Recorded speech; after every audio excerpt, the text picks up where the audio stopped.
પુરુષોત્તમ ભગવાનની જય. આજના વિડીયોમાં આપણે જોઈશું અધિક જેઠ સુદ તેરસનો અધ્યાય 13મો દ્રઢ ધનવાનું આખ્યાન, તેની સાથે પુરુષોત્તમ મહિનાની આજની કથા, મા બાપની સેવાની કથા, તેમજ સુંદર મજાનું એક સંકીર્તન અને શ્રી પુરુષોત્તમ સહસ્ત્ર નામનો આજનો પાઠ. તો વિડીયોને અંત સુધી જોતા રહેજો. લાઈક કરજો, સબસ્ક્રાઇબ કરજો, તમારા ગ્રુપમાં શેર કરજો અને જય પુરુષોત્તમ લખજો. જય પુરુષોત્તમ ભગવાન. ઓમ નમઃ શિવાય. હર હર મહાદેવ. ભક્તિ કથા ચેનલમાં આપ સૌનું સ્વાગત છે. ભગવાનના સુંદર ચિત્રો સહિત પવિત્ર કથાઓ સાંભળવા માટે જરૂર સબસ્ક્રાઇબ કરો ભક્તિ કથા ચેનલ. જો આપ આ ચેનલ ઉપર નવા હો તો ચેનલને સબસ્ક્રાઇબ કરવાનું ભૂલશો નહીં. અધિક જેઠ સુદ તેરસ, આજનો અધ્યાય 13મો દ્રઢ ધનવાનું આખ્યાન. સુત પુરાણી બોલ્યા, હે મુનિ શ્રેષ્ઠો, હવે હું તમને રાજા દ્રઢ ધનવાની કથા કહું છું, તે સાંભળો. હૈ દેશનો રાજા ચિત્રધર્મા હતો. તે ઘણો પરાક્રમી અને બુદ્ધિમાન હતો. તેને એક પુત્ર હતો. તેનું નામ દ્રઢ ધનવા હતું. તે સર્વ ગુણોથી યુક્ત હતો. સત્ય વાણી વાળો, ધાર્મિક અને પવિત્ર કાર્ય કરવા વાળો હતો. તે ચારેય વેદોનો જાણકાર હતો. એક વખત સાંભળ્યા પછી બધું યાદ કરી લેતો હતો. પોતાના ગુરુને ત્યાં શિક્ષા પ્રાપ્ત કરી ગુરુ દક્ષિણા આપી તે પોતાના ઘરે પાછો ફર્યો. પોતાના પુત્રને જોઈને તે રાજ્ય કારભાર સંભાળી શકે તેવો શક્તિશાળી બનેલ છે તેમ વિચારી રાજા ચિત્રધર્માએ પ્રભુ સ્મરણમાં હવે પછીના દિવસો ગાળવાનું વિચાર્યું. તે પુત્રને રાજગાદી સોંપીને પોતાના ઋષિના આશ્રમમાં જતા રહ્યા, જ્યાં નિષ્પૃહ તથા નિરાહાર રહી તપસ્યા કરવા માંડી. કેટલો કાળ તપ કરી છેવટે તે શ્રી હરિના ધામમાં ગયા. દ્રઢ ધનવાને પોતાના પિતાના મૃત્યુની જાણ થઈ એટલે તેણે પિતાની સર્વ ક્રિયાઓ વિધિપૂર્વક કરી અને પુષ્કળ દાન કર્યું. તે નીતિપૂર્વક રાજકારભાર ચલાવવા લાગ્યો. વિદર્ભ દેશની રાજકન્યા સાથે તેના વિવાહ થયા. તેમને ચિત્રવાહ, માણીમાન તથા ચિત્રકુંડલ નામના 4 પુત્રો અને ચારુમતી નામની પુત્રી થયા. એક વાર દ્રઢ ધનવાને વિચાર આવ્યો કે હું સર્વ પ્રકારે સુખી છું, તેનું કોઈ અગમ્ય કારણ હોવું જોઈએ. મેં એવું તે ક્યું વ્રત, તપ, પુણ્ય કે દાન કર્યું હશે કે જેના પ્રતાપે આજે હું આ સુખ ભોગવી રહ્યો છું. આવા વિચારોમાં તે ઘણી વાર ખોવાઈ જતો. એક દિવસ દ્રઢ ધનવા સવારે ઉઠી નિત્ય કર્મથી પરવારી ઘોડા ઉપર બેસીને વનમાં અંગરક્ષકો સાથે શિકારે ગયો. તેણે એક મૃગને બાણ માર્યું. આ મૃગ બાણ સમેત ત્યાંથી દોડી ગયું. તેનો રાજાએ પીછો કર્યો. ઘણી શોધખોળ કરી પણ તે મૃગ રાજાની નજરે ન ચડ્યું. આથી રાજા નિરાશ થયો. મધ્યાહનનો સમય થતા રાજા અકળાઈ ગયો અને તરસ લાગતા એક સરોવર પાસે પહોંચી ગયો. ઝાડના થડે ઘોડાને બાંધીને રાજાએ પોતાની તૃષા छिપાવી. પછી તે એક ઝાડ નીચે જઈને વિશ્રાંતિ કરવા બેઠો. આ સમયે રાજાએ એક પોપટને બોલતો સાંભળ્યો. તે કહી રહ્યો હતો, હે રાજા, તો સુખ ભોગમાં મસ્ત બની ખરા તત્વને ભૂલી ગયો છે. જો તું ખરું તત્વ નહીં સમજે તો પરમાત્માને કેવી રીતે પ્રાપ્ત કરી શકીશ? પોપટની આવી વાણી સાંભળી દ્રઢ ધનવા વિસ્મિત થયો. તેને લાગ્યું કે પોપટ રૂપે સુખદેવજી તો મને ઉપદેશ નથી આપી રહ્યા ને. તે વિચાર મગ્ન હતો ત્યાં તેમના અંગરક્ષકો આવી પહોંચ્યા. તેમની સાથે તે પોતાના નગરમાં આવ્યો. રાજમહેલે આવ્યા છતાં પોપટના વચનો તેને યાદ આવવા લાગ્યા. તેણે ભોજન કર્યું નહીં અને સૂતો, છતાં વિચારોના વમળમાં પડ્યો રહ્યો. તેને ઊંઘ ન આવી. રાજાની આ હાલત જોઈને રાણીએ પોતાના પતિને પૂછ્યું, હે સ્વામીનાથ, આપ આટલા બધા હતાશ અને સુનમુન કેમ થઈ ગયા છો? આપને માનસિક શું દુઃખ છે તે મને કહો, જેથી તે દૂર કરવા પ્રયત્ન થાય. રાજાએ કોઈ પણ આગળ કંઈ પણ ખુલાસો ન કરતા આથી રાણી, મંત્રીઓ, દાસ દાસીઓ અને નગરજનો રાજા અંગે ચિંતા કરવા લાગ્યા. શ્રી બૃહદ નારદીય પુરાણના પુરુષોત્તમ મહાત્મ્યનું દ્રઢ ધનવાનું આખ્યાન નામનો 13મો અધ્યાય સંપૂર્ણ. બોલો પુરુષોત્તમ ભગવાનની જય. હવે સાંભળીએ આજની પુરુષોત્તમ માસની પાવન કથા, મા બાપની સેવાની કથા. એક ગામ હતું. તેમાં એક વૃદ્ધ ખેડૂત રહેતો હતો. તેની પત્ની પણ વૃદ્ધ હતી. તેમને 4 દીકરાઓ હતા. 4 દીકરાઓને પરણાવેલા હતા.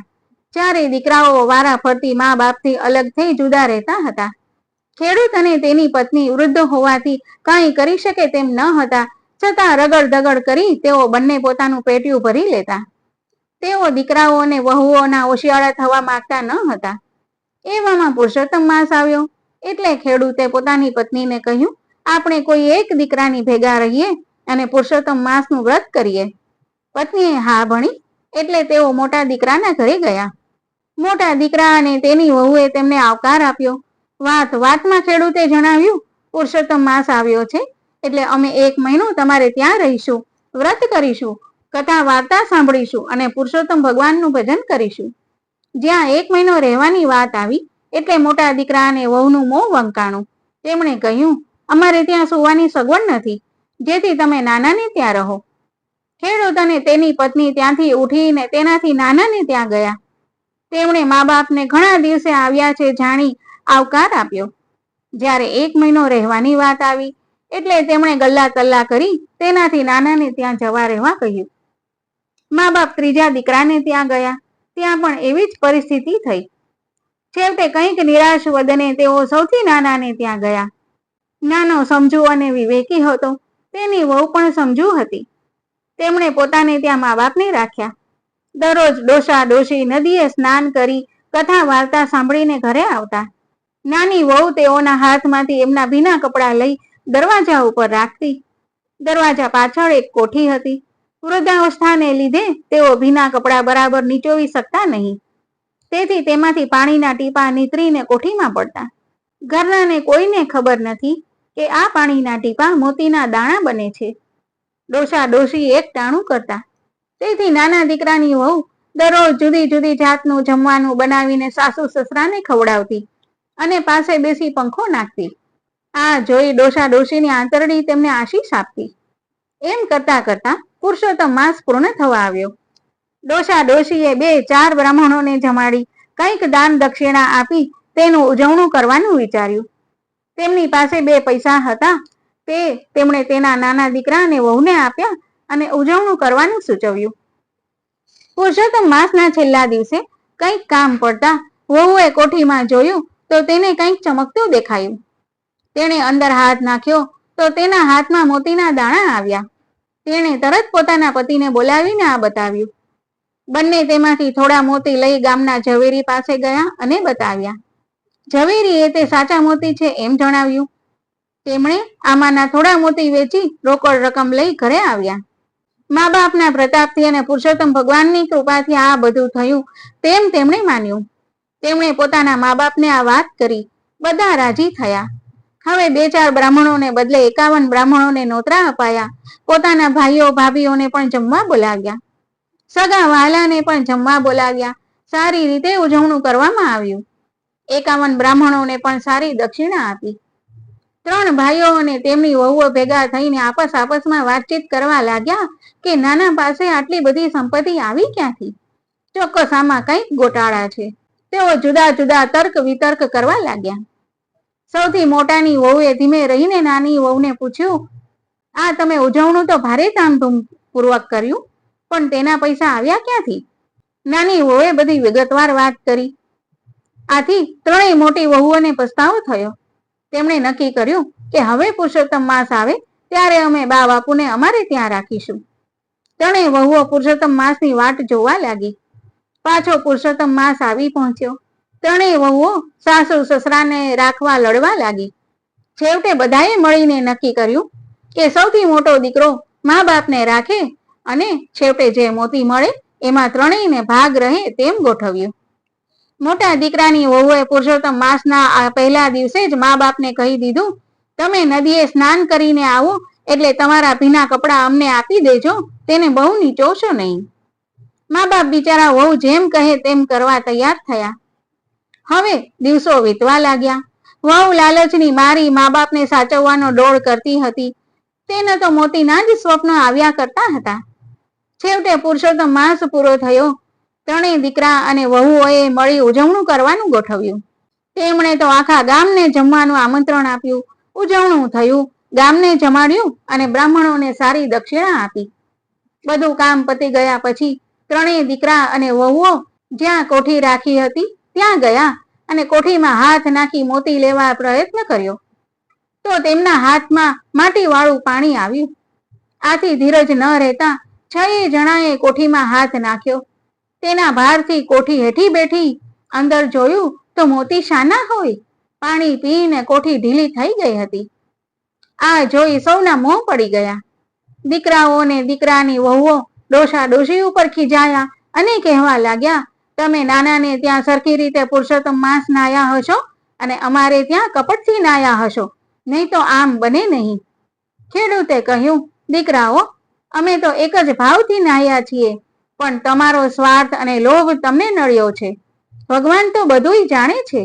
તે કોઈનાથી છેતરાતો નથી, પણ આપણે જ છેતરાઈએ છીએ. બોલો પુરુષોત્તમ ભગવાનની જય. ચલો હવે સાંભળીએ એક સુંદર મજાનું સંકીર્તન. હે પુરુષોત્તમ પ્રભુ, તમે કરુણાના સાગર, તમારા ચરણોમાં નાથ લાગે મનને આદર. અધિક માસ આવ્યો આજે, ભક્તિનો મહિમા લાવ્યો, હરિના નામના સ્મરણથી જીવનમાં પ્રકાશ છવાયો.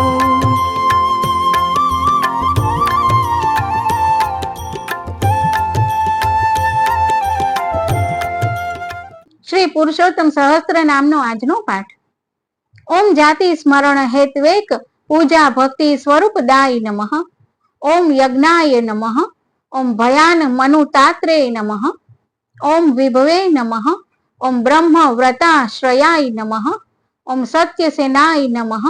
ઓમ દુષ્ટધાતિને નમઃ. ઓમ હર્યે નમઃ. ઓમ ગજ વિમોચકાય નમઃ. ઓમ વૈકુંઠાય નમઃ. ઓમ લોકકર્તે નમઃ. ઓમ અજિતાય નમઃ. ઓમ અમૃત કારણાય નમઃ. ઓમ ઉરુક્રમાય નમઃ. ઓમ ભૂમિહર્તે નમઃ. ઓમ સાર્વભૌમાય નમઃ. ઓમ બલિપ્રિયાય નમઃ. ઓમ વિભવે નમઃ. ઓમ સર્વહિતૈકાત્મને નમઃ. ઓમ વિશ્વકસેનાય નમઃ. ઓમ શિવપ્રિયાય નમઃ. ઓમ ધર્મસેતવે નમઃ. ઓમ લોકધૃતયે નમઃ. ઓમ સુધામાંતર પાલકાય નમઃ. ઓમ ઉપહર્તે યોગપતયે નમઃ. ઓમ બૃહદ્ભાનવે નમઃ. ઓમ ક્રિયાપતયે નમઃ. ઓમ ચતુર્દશ પ્રમાણાત્મને નમઃ. ઓમ ધર્માય નમઃ. ઓમ મન્વાંદી બોધકાય નમઃ. ઓમ લક્ષ્મી ભોગેક નિલયાય નમઃ. ઓમ દેવ મંત્ર પ્રદાયકાય નમઃ. ઓમ દૈત્ય વ્યામોહકાય નમઃ. ઓમ સાક્ષાત ગરુડ સ્કંદ સંશ્રદાય નમઃ. ઓમ લીલા મંદર ધારિણે નમઃ. ઓમ દૈત્ય વાસુકી પૂજિતાય નમઃ. ઓમ સમુદ્ર મંથનાયતાય નમઃ. ઓમ અવિઘ્ન કરતે નમઃ. ઓમ સ્વવાક્ય કૃતે નમઃ. ઓમ આદિકૂર્માય નમઃ. ઓમ પવિત્રાત્મને નમઃ. ઓમ મંદરાઘર્ષણોત્સુકાય નમઃ. ઓમ શ્વાસેજ દબ્ધિ વાર્વિચયે નમઃ.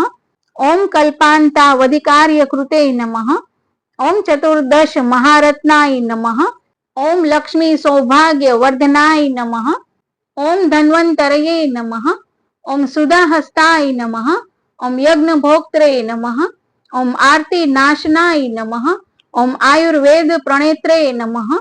ઓમ દેવદૈત્યા ખિલાર્ચિતાય નમઃ. ઓમ બુદ્ધિ વ્યામોહકાય નમઃ. ઓમ દેવ કાર્ય સાધન તત્પરાય નમઃ. ઓમ સ્ત્રી રૂપાય નમઃ. ઓમ માયયા વક્ત્રે નમઃ. ઓમ દૈત્યાંતઃ કર્ણપ્રિયાય નમઃ.